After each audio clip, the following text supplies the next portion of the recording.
For over 20 years, Country Chevrolet has been selling great cars to great people. From tire kicking to negotiating, car buyers get great deals at Country Chevrolet. And Country Chevrolet has put thousands of people in new and pre-owned cars, trucks, and SUVs, making them happy, satisfied customers, many of them for life. Since the creation of the internet, CountryChev.com has opened up a virtual car lot to the world. They now literally cover the country, 24 hours a day, 7 days a week. You can view hundreds of automobiles of any make, model, price range at CountryChev.com. After all, automobiles are cheaper in the country. See for yourself at CountryChev.com, proud sponsor of Carl's podcast. Well, welcome to the podcast live from the CountryChev.com studios, and today I'm very excited to have with us pet therapist by the name of Bly Spencer.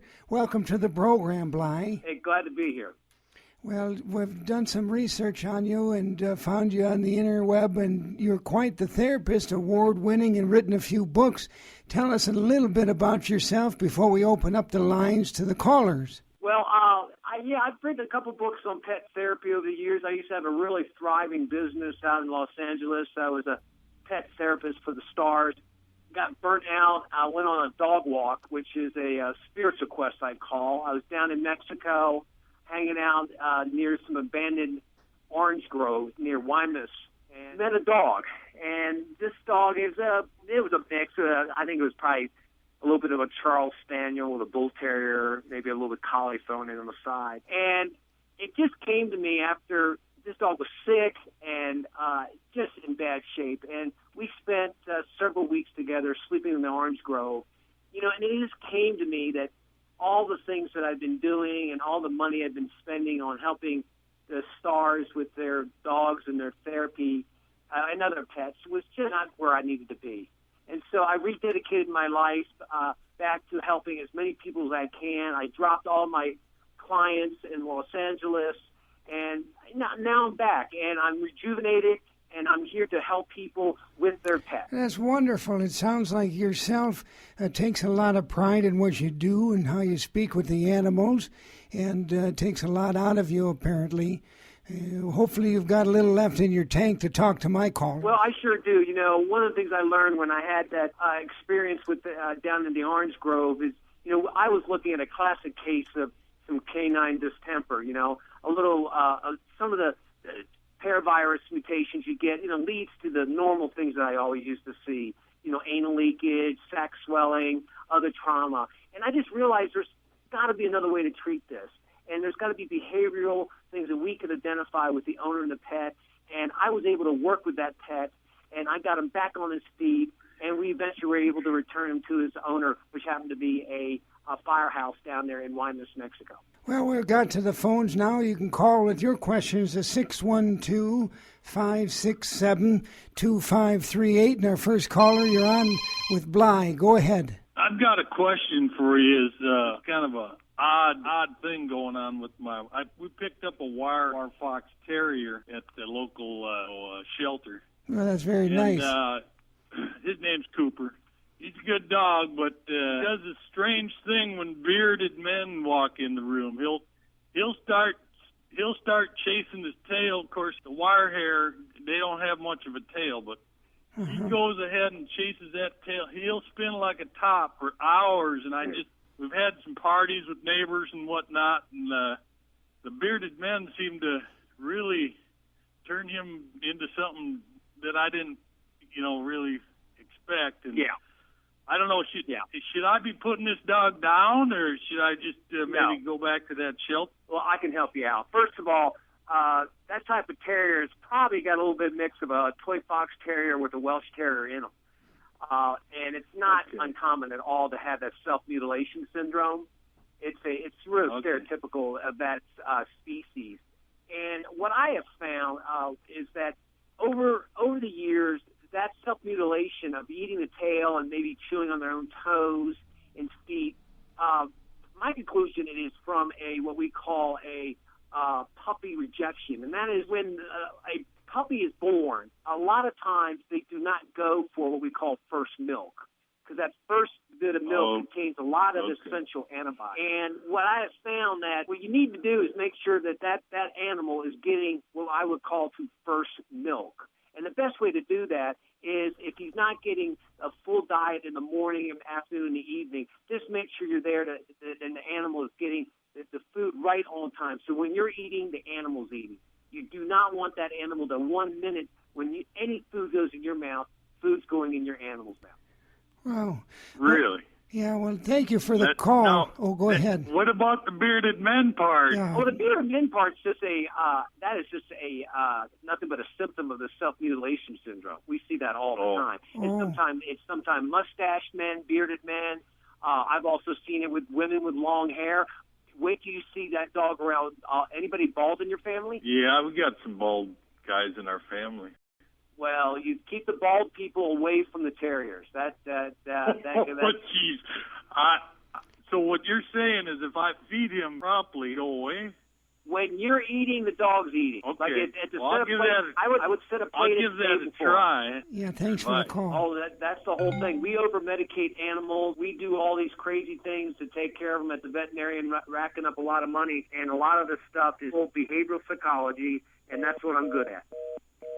Okay, well, we've got Are you still there, Spencer? Hello? There. Yeah, you're there. I'm here. Okay. Yeah, we'll get the next caller there, Spence.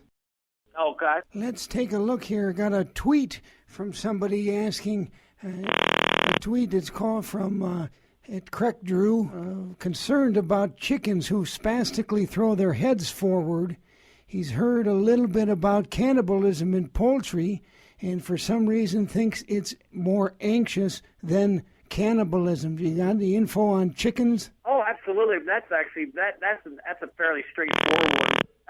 Cannibalism in poultry is quite common, and so our solution is very holistic. What we do is we instruct the owner of the chickens to take them out of the chicken coop, put them in their house, and look.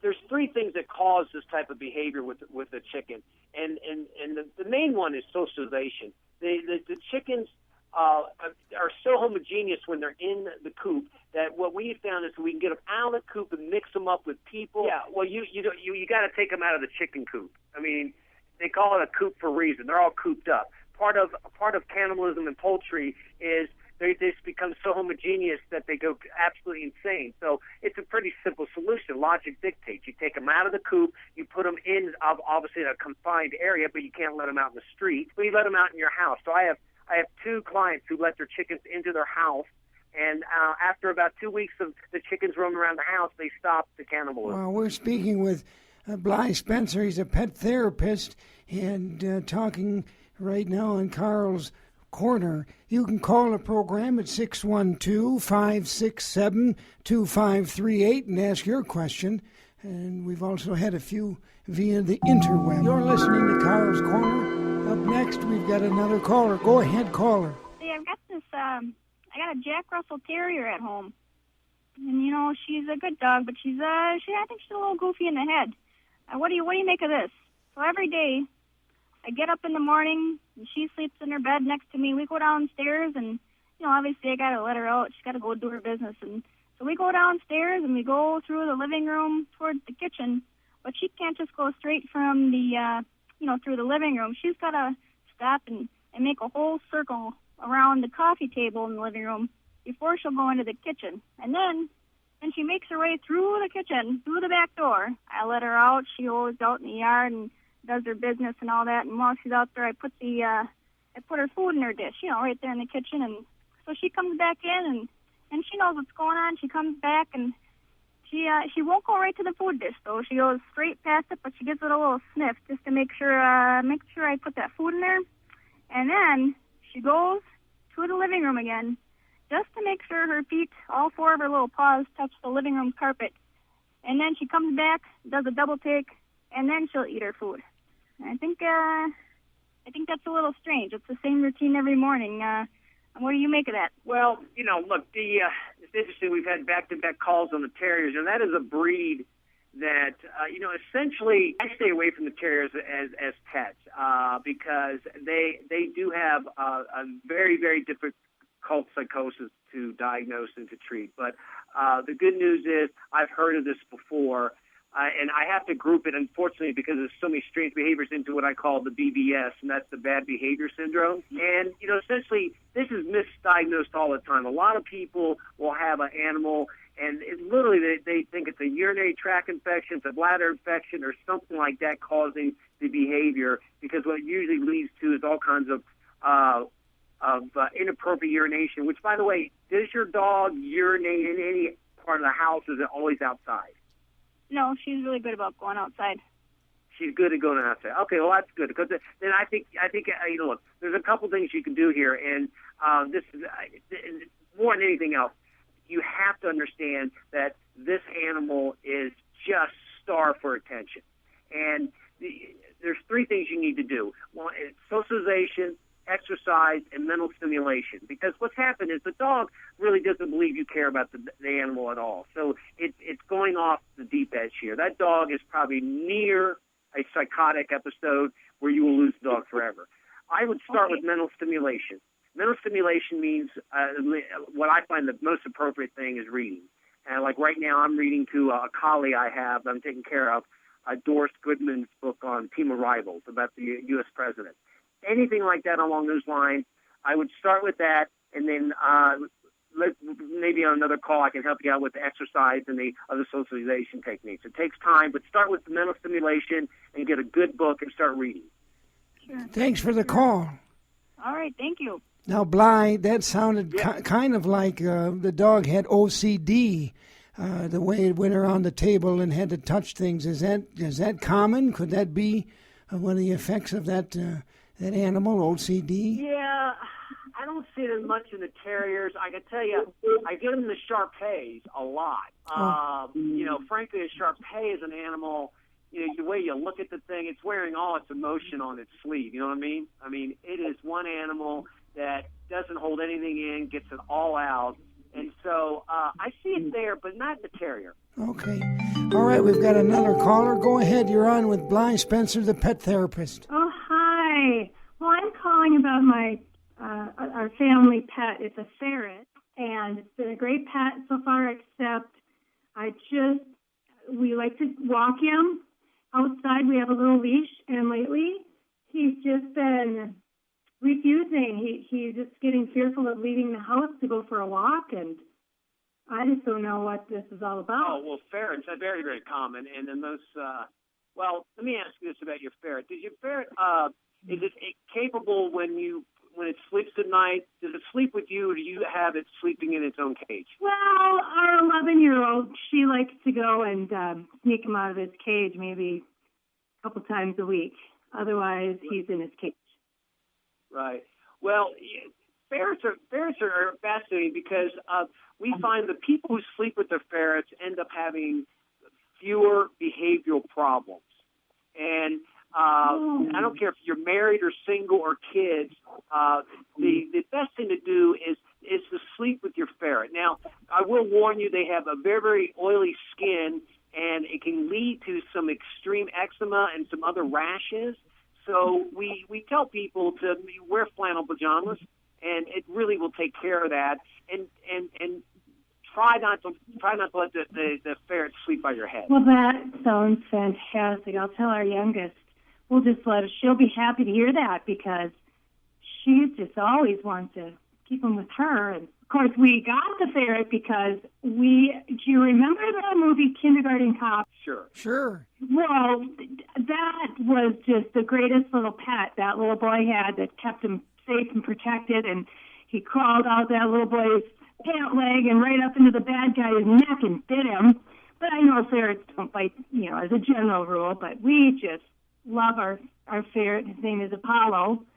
But yeah, I just, when we took him for a walk, he refused. He just laid down on the ground and wouldn't even move. I had to tug him a little, almost drag him. Well, thank you for that information. We appreciate the call. Bly, that's you don't hear a lot of people have ferrets as pets, but apparently their people do. Yeah, well, one of the biggest problems with the ferret is frankly the particularly down in the southern part of the country, and we get this in Latin America. They end up eating them, and so that's why you don't hear as many people having them as pets, because they get to be problematic, and they end up